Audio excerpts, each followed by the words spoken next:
ದೇಶದಾಗದಾರ ಅವರು ಯಾವ ದೇಶದಲ್ಲಿದ್ದಾರೆ? ಹಿಂದೂಸ್ತಾನದಲ್ಲಿದ್ದಾರೋ ಭಾರತ ದೇಶದಲ್ಲಿದ್ದಾರೋ ಏನು ಇವರು ಬೇರೆ ದೇಶದಿಂದ ಬಂದಿದ್ದಾರೋ ಅನ್ನೋದು ನನಗೆ ಅನುಮಾನ ಪ್ರಾರಂಭ ಆಗೈತಿ. ಯಾಕಂದ್ರೆ ಭಾರತೀಯ ಜನತಾ ಪಕ್ಷದವ್ರಿಗೆ ಧರ್ಮ ಆಧಾರಿತ ಮಾತಾಡದೇ ಇದ್ದರೆ ಅವ್ರಿಗೆ ತಿಂದಿದ್ದು ಜೀರ್ಣ ಆಗಲ್ಲ. ಆ ಒಂದು ಕಾರಣಕ್ಕೆ ಅವರು ಆ ರೀತಿ ಮಾತಾಡುವಂಥದ್ದು. ಯಾಕಂದರೆ ಹಿಂದೂ ಕೂಡ ಅವರು JDS ಬೇರೆ ಬೇರೆ ಪಕ್ಷದಾಗಿದ್ದಾಗ ನಮಾಜು ಮಾಡ್ಯಾರ, ಮಸೀದಿಗೂ ಹೋಗ್ಯಾರ, ರೋಜಾನು ಮಾಡ್ಯಾರ, ಎಲ್ಲ ಮಾಡ್ಯಾರ.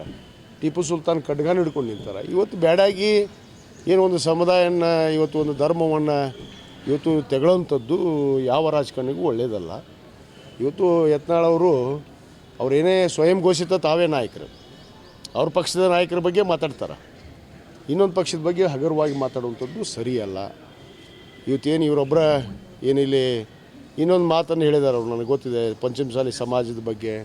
ಏನು ಸಮಾಜಕ್ಕೆ ಇವರೊಬ್ಬರ ಹುಟ್ಟ್ಯಾರ? ಏನು ಇವರಿಂತ ಸಮಾಜ ನಿಂತತ್ತ ಈ ರಾಜ್ಯದಲ್ಲಿ? ಇಲ್ಲಿ ನಾವು ಹೋರಾಟ ಮಾಡಿದ್ದು 2D 2C ಮೀಸಲಾತಿ ಮತ್ತು ಬಗ್ಗೆ ಮಾತಾಡ್ತಾರೆ ಇವರು ವೇದಿಕೆಯಲ್ಲಿ, ರಾಜಕೀಯ ವೇದಿಕೆಯಲ್ಲಿ.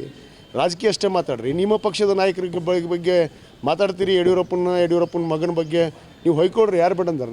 ನಮ್ಮ ಪಕ್ಷದ ನಾಯಕರ ಬಗ್ಗೆ ಮಾತಾಡೋಕೆ ಇವ್ರಿಗೇನು ಹಕ್ಕಿದೆ? ಯಾರು ಮುಖ್ಯಮಂತ್ರಿಯಾಗಿ ಉಳಿತಾರೋ, ಯಾರು ಏನಾಗ್ತಾರೋ, ಅವ್ರ ಧರ್ಮದಾಗ ಹುಟ್ಟಿಲ್ಲ, ಇವ್ರ ಧರ್ಮದಾಗ ಹುಟ್ಟಿಲ್ಲ, ಇವರೊಬ್ಬರ ಹುಟ್ಟ್ಯಾರ ಪಂಚಮಸಾಲಿಗೆ? ಮತ್ತು ನಾವೆಲ್ಲ ಎಲ್ಲಿ ಹುಟ್ಟೀವಿ? ನಾವೆಲ್ಲ ಯಾವ ರಾಷ್ಟ್ರದಾಗಿದ್ದೀವಿ? ಯಾವ ತತ್ವವನ್ನು ಧರ್ಮವನ್ನು ಪಾಲಿಸ್ತೀವಿ ನಾವು?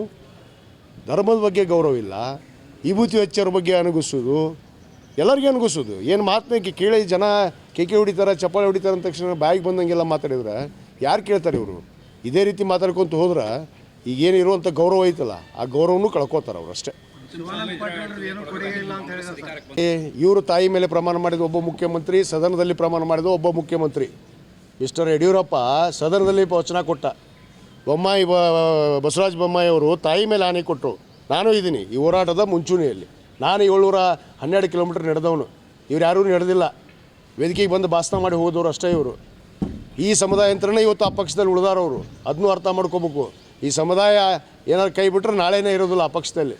ಈ ಸಮುದಾಯನ ಇಟ್ಕೊಂಡು ಆಟ ಆಡೋದು ಬಿಡ್ರಿ ಅಂತ ಹೇಳ್ರಿ. ಅವರಿಗೆ ತಾಕತ್ತು ದಮ್ಮು ಅವ್ರ ಹತ್ರ ಇದ್ರೆ ಅವ್ರ ವೈಯಕ್ತಿಕ ವರ್ಚಸ್ಸಿಂತ ಮಾಡಲಿ. ಈ ಸಮಾಜದ ದಮ್ ಇಟ್ಕೊಂಡು ಯಾಕೆ ಮಾತಾಡ್ತಾರೆ ಇವರು?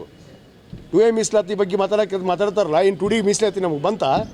ಇವತ್ತು ನಮ್ಮ ಜನಾಂಗಕ್ಕೆ ಕೇಳೋಕೆ ಇಚ್ಛೆ ಪಡ್ತೀನಿ, ಇವತ್ತೇನು 2D ಮೀಸಲಾತಿ ಬಂದತ್ತ? ನಮಗೆ ಸರ್ಟಿಫಿಕೇಟ್ ಸಿಗುತ್ತಾ? ತಹಸೀಲ್ದಾರ್ ಕಚೇರಿಗೆ ಹೋದ್ರೆ ಇವರೇ ಸುಪ್ರೀಂ ಕೋರ್ಟಲ್ಲಿ ಹೋಗಿ ಮುಚ್ಚುಳಿಕೆ ಪತ್ರ ಬರೆದು ಕೊಟ್ರ. 2B ಮೀಸಲಾತಿ, ಅಲ್ಪಸಂಖ್ಯಾತರ ಮೀಸಲಾತಿಯನ್ನು ಕಿತ್ತಾಕಿ ಇವರು ರಾಜಕೀಯ ಮಾಡೋಕ್ಕೆ ಹೋಗಿದ್ದರು.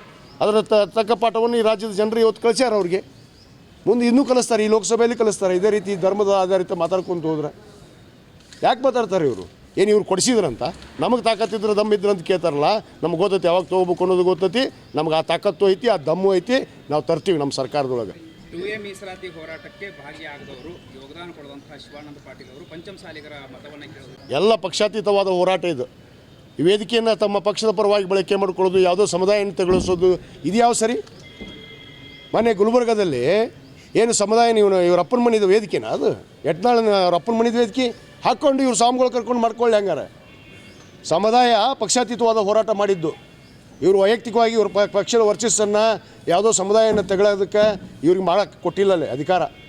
ನಾನು ಅಲ್ಲಿ ರಾಷ್ಟ್ರೀಯ ಅಧ್ಯಕ್ಷನಿದ್ದೀನಿ. ಇಲ್ಲಿ ಕಾಂಗ್ರೆಸ್ ಪಕ್ಷ ಅಧಿಕಾರಕ್ಕೆ ಬಂದ ಮೇಲೆ ಮೊದಲ ಏನು ಹೋರಾಟದಲ್ಲಿ ಆರ್ಭಟ ಮಾಡ್ತಾ ಇರುವಂಥ ಶಾಸಕರು ಒಬ್ಬರು ಬೈತಿತ್ತಲ್ಲ ನೋಡ್ರಿ.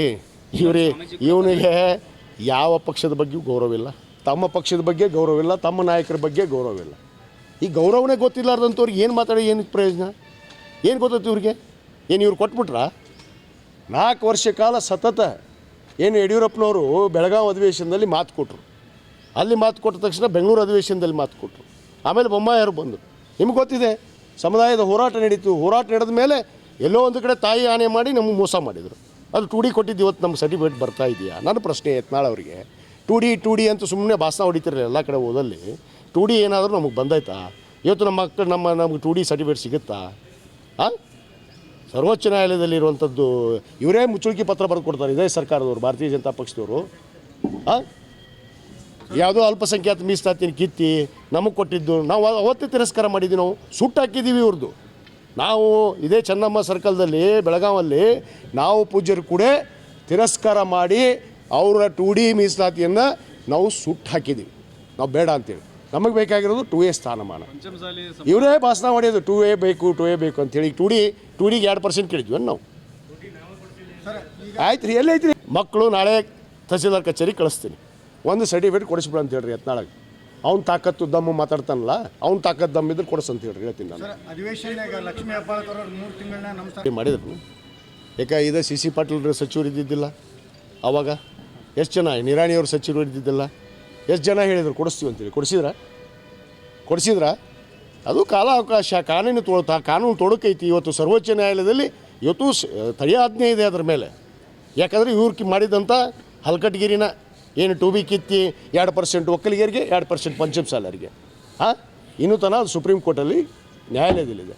ಇವತ್ತು ಏನು ಹೇಳುತ್ತೆ ಸರ್ಕಾರ? ಏನು ಹೇಳಬೇಕು ಸರ್ಕಾರ? ಮುಖ್ಯಮಂತ್ರಿಗಳಿಗೆ ಒತ್ತಾಯ ಮಾಡಿ ಅಲ್ಲಿ ಜಗಳ ಮಾಡಿ ಬರೋದು, ಎಲ್ಲ ಮುಖ್ಯಮಂತ್ರಿಗಳ ಬಗ್ಗೆ ಭಾಳ ಕೀಳುವಾಗಿ ಮಾತಾಡುವಂಥದ್ದು.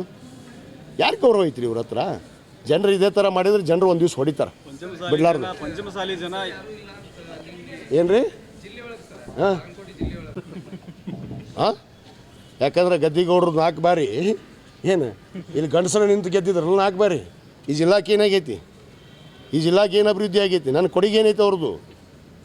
ಅದಕ್ಕೆ ನಾವೆಲ್ಲ ಗಂಡಸರು ಸೇರಿಕೊಂಡು ಸಂಯುಕ್ತ ಪಾಟೀಲ್ ನಿಲ್ಲಿಸಿದ್ವಿ. ಇವ್ರು ಮಾತಾಡೋ ಕೇಕಿ ಹೊಡೆಯೋದಕ್ಕೆ ಮಾತು ನೋಡೋಣ. ಈಗ ಗೊತ್ತಾಗುತ್ತೆ ರಾಜ್ಯದ ಜನತೆ ಯಾರು ಮಾತು ಕೇಳ್ತಾರಂತೇಳಿ. ಮುಗುಲೊಮ್ಮೆ ಹತ್ತಿರ ಐತಿ 3ನೇ ಮಾಡ್ಯಾಕೆ ಕುಂತ್ರೆ ಅದಕ್ಕೆ ಹೇಳಿದ್ದೆ ನಾನು. ಅಲ್ಲ, ವಿಧಾನಸೌಧ ಅಲ್ಲ. ಸರಿ, ಇನ್ನೊಂದು ಈಗ ಇಷ್ಟು ದಿನ ಈಗ